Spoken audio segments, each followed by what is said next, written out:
স্বাগতম জনাইছোঁ আমাৰ চেনেল এছ.এছ.চুটিলৈ। আপোনালোকে জানেনে প্ৰতি বছৰে নোবেল পুৰস্কাৰ ঘোষণা কৰা হয়। 2021 নোবেল পুৰস্কাৰ কাক কাক ঘোষণা কৰা হৈছে জানেনে, আৰু কোন কোন বিভাগত দিয়া হয় আপোনালোকেতো সেইটো জানেই। গতিকে এই বছৰ চিকিৎসা বিজ্ঞানত নোবেল বঁটা লাভ কৰিছে আমেৰিকান বিজ্ঞানী ডেভিড জুলিয়াছ আৰু আডেম পাটাপুচিয়ানক দিয়া হৈছে। উষ্ণতা আৰু স্পৰ্শৰ বাবে অনুভূতিগ্ৰাহী ইন্দ্ৰিয় সম্পৰ্কীয় আৱিষ্কাৰ বাবে এই দুজন বিজ্ঞানীলৈ চিকিৎসা বিজ্ঞান শাখাত নোবেল বঁটা প্ৰদান কৰা হৈছে। আৰু পদাৰ্থ বিজ্ঞানত নোবেল বঁটা লাভ কৰিছে ক্ৰমে জাপান, জাৰ্মানী আৰু ইটালীৰ তিনিগৰাকী বিজ্ঞানী।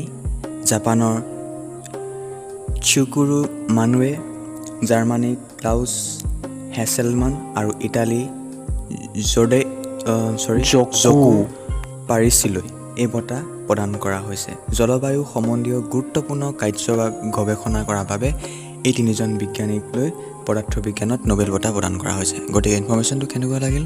যদি এনেকুৱা ধৰণৰ ইনফৰ্মেশ্যন দৰকাৰ হয় বা এনেকুৱা ধৰণৰ আপডেট দৰকাৰ হয় তেনেহ'লে আমাৰ চেনেলটো ছাবস্ক্ৰাইব কৰি থৈ ল'ব পাৰিও, কাৰণ বিভিন্ন ধৰণৰ পৰীক্ষাসমূহত এনেকুৱা ধৰণৰ কাৰেণ্ট এফেয়াৰ্ছ আহি থকা খুবেই পৰিলক্ষিত হয়। ধন্যবাদ।